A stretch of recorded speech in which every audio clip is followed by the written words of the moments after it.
everyone. Today is Friday. It is the feast of Saint Matthias. Are you familiar with Saint Matthias? He is the apostle that took Judas's place. Remember when Judas turned traitor and turned in Jesus to the authorities on the night of the Last Supper, and they came to arrest him in the garden, and later, because of the guilt that Judas experienced, he hung himself, and they were without one person in the band of apostles. So later on they prayed and they chose Matthias as the successor of Judas. Well, today we celebrate his feast day. Isn't that nice? We celebrate his feast day. You know, the line of the apostles and their successor is amazing. How beautifully from the time of Christ all the way to this moment, we have a direct line of succession. Isn't that beautiful? The apostolic foundation, and that foundation built on those 12 and their successors even to this day. Do you know what we call successors to the apostles? We call them bishops. That's what they are. The word apostle then morphed into the word bishop or episkopos, which means overseer. Doesn't that make sense? The bishop is an overseer of a local territory called a diocese or an archdiocese, right? So that's what the bishops are. So even like the apostles, where they were sent, because the word apostle means one who is sent to proclaim the gospel, to administer the sacraments, to preach, to teach, to heal, to sanctify. Isn't that the role of the apostles and their successors? And so the successors to the apostles are called bishops. It was a name that they thought would be appropriate, that these bishops would oversee, because a bishop is an overseer. He's a priest, a bishop, you know? He's a priest. However, he's an overseer of a large territory. You know how I'm the pastor here at St. Mary's? We have about 2,300 households. That's a lot to oversee, don't you think? And we have about 7,000 people. That's a nice portion of God's world right here at St. Mary. So the Archbishop of Philadelphia has asked me to oversee this section of the total archdiocese. So the apostles and their successors, the bishops of today, are overseers of God's people. And everybody has a portion.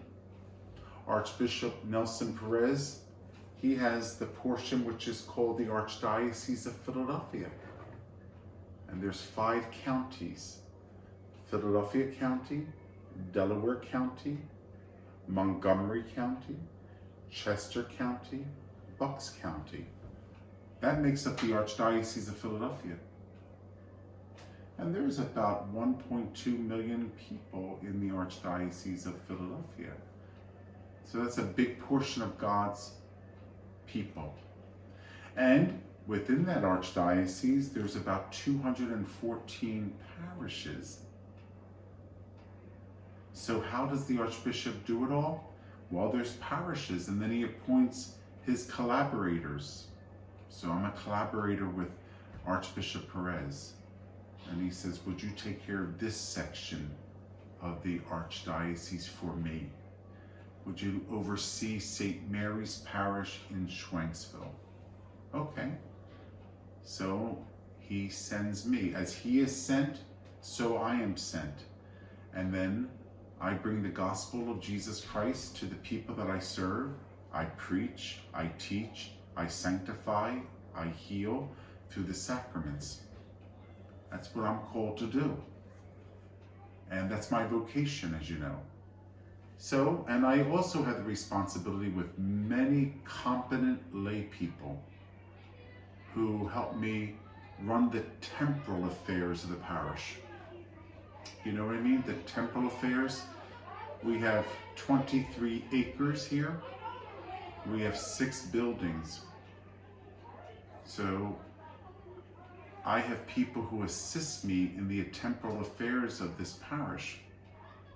And you know, it takes about $2.3 million a year to run St. Mary's. It's not a lot of money.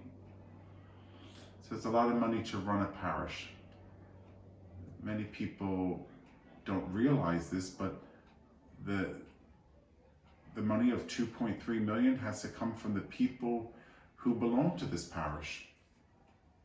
And also through their kindness and generosity and through fundraising, we try to meet those expenses. Because we have a parochial school, we have a prep program, we have RCIA, we have adult faith formation. We have a lot of organizations that help run and support this beautiful community of faith. And people are very kind. And I want to thank you again publicly, at least through this YouTube channel, how grateful I am as the pastor of this parish of your stewardship, of your time, of your talent, and of your treasure. Because many of you give your time to this parish.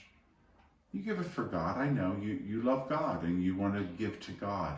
You want to continue to announce his kingdom. You want to continue to announce the gospel.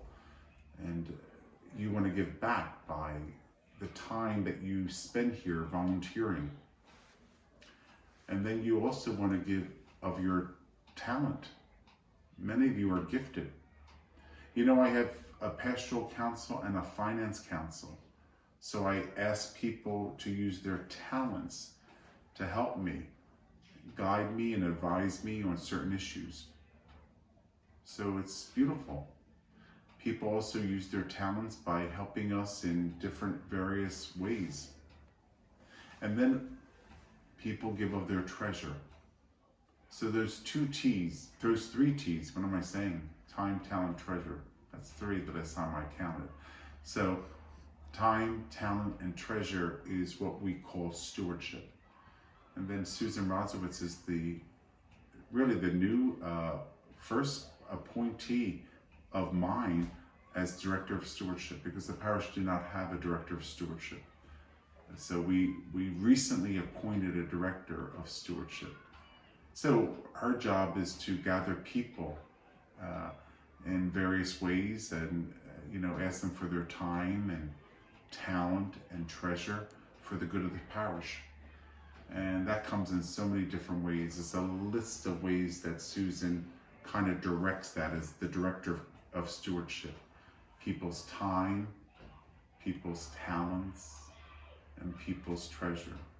A lot of networking Susan does, a lot of outreach, a lot of phone calls, a lot of just one-on-one conversations of people who are all in. So if you want to help in any way, contact Susan Rosowitz at the Parish Office Center. She'll be more than happy to help you. Many people say, Father, what can I do? Well, why don't you talk to Susan? There's so many things that come up during the course of the year. Our next thing is we're going to start an annual flea market. We do it once in a while, but I asked Susan, why don't we just have an annual one? Because when you have it every year, it picks up momentum. Maybe not the first year, but the second year, then the third year, then the fourth year, because people know that you're a venue for that. So on Memorial Day from 7 a.m. to 1 p.m., we're going to have a Memorial Day flea market in parking lot A, which is by the annex. And we're going to have food trucks, and we're going to have our own food that we supply here at the parish. So do you want to rent a table?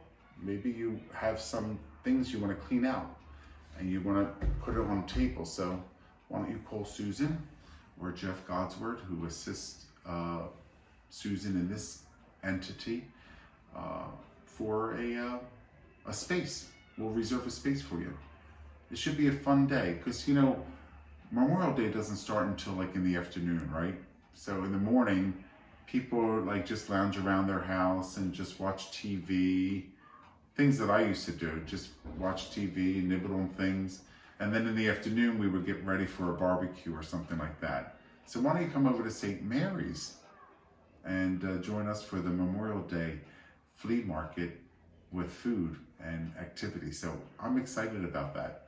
So anyway, I'm telling you that about Matthias, who took the place of Judas, and I told you that, you know, bishops oversee certain sections. As the church grew from the apostles, the numbers got larger and larger and larger and larger. So they had to ordain more and more and more to take care of different sections of God's world. And that's what the bishop is. And then the bishop can't take care of like a big section like that all by himself. So there's priests and deacons who assist him. And of course, I told you, competent lay people who do a lot of good work in the life of the church. You know, a lot of good work. The Holy Father has always mentioned that to us, that we should use lay people for the work of the church. I think it's a no-brainer for priests, because out here in the parish, we're like, absolutely, men, women, help us. You know, teenagers, help us. You know, give us a helping hand. And now more and more lay people are becoming leaders in the parish. You know, they're holding a particular job in the parish, or a ministry, or a particular parish title. And that's all because it helps with the work of the proclamation of the gospel. So we men and women, mostly here, we have a lot of women leaders. I mean, our staff is made up, besides, you know, Deacon Don and myself and Father Keene and the chair of the Finance Council, which is Steve Bakey. Most of our leaders here at St. Mary's are competent, talented, gifted women. Great people here. You know that because you see them in action.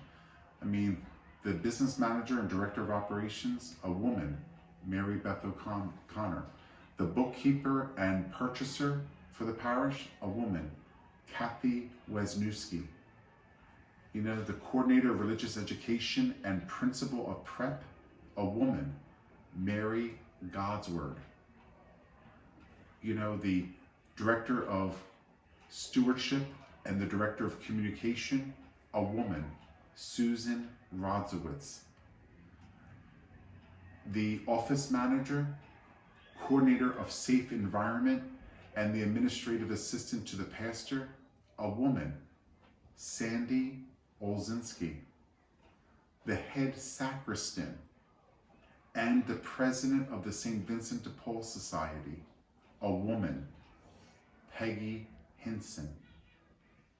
So, do you know what I mean? You see these people, and the men and women, the Deacon Don, Father Keene, great leaders. Phil Repko, the principal of St. Mary's School, a great leader.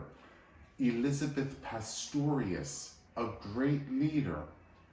The administrative assistant at the school. Suzette Moyer, the director of enrollment and retention for St. Mary's School, a woman, a great leader. I don't have to tell you this. You see their names in the Sunday bulletin. This is how the church continues its mission, with ordained and non-ordained leaders. Some leaders are ordained. Great. Some leaders, well, most leaders, are non-ordained. Great, and they're made up of men and women. God's people, both men and women. So do you see how all of this works? You know, how do you take care of a parish of this size, 2,300 households, 7,000 people, 6 buildings, 23 acres, organizations, ministries, a Catholic school, a prep, RCIA, someone who coordinates all the homeschoolers. It takes a lot of people. They say a village. That's right. It takes a village to run a parish, and it does. And I'm blessed. I'm blessed because of the people that have come and stepped up and said, you know, I want to help with the mission of Jesus Christ, the mission of the church, to allow this to continue. So I tell you all of this because today we celebrate Matthias. He took Judas's place, and how all of this works to this day. It's beautiful. Well, the kids are outside today. It's a beautiful day, everyone, on this Friday. It's called Field Day. Maybe you did not have that when you were a kid. Maybe your kids did, but maybe you and I didn't have it. What Field Day is, it's a day for the whole school not to have academics, but to still come to school and to learn physical education outside of the classroom.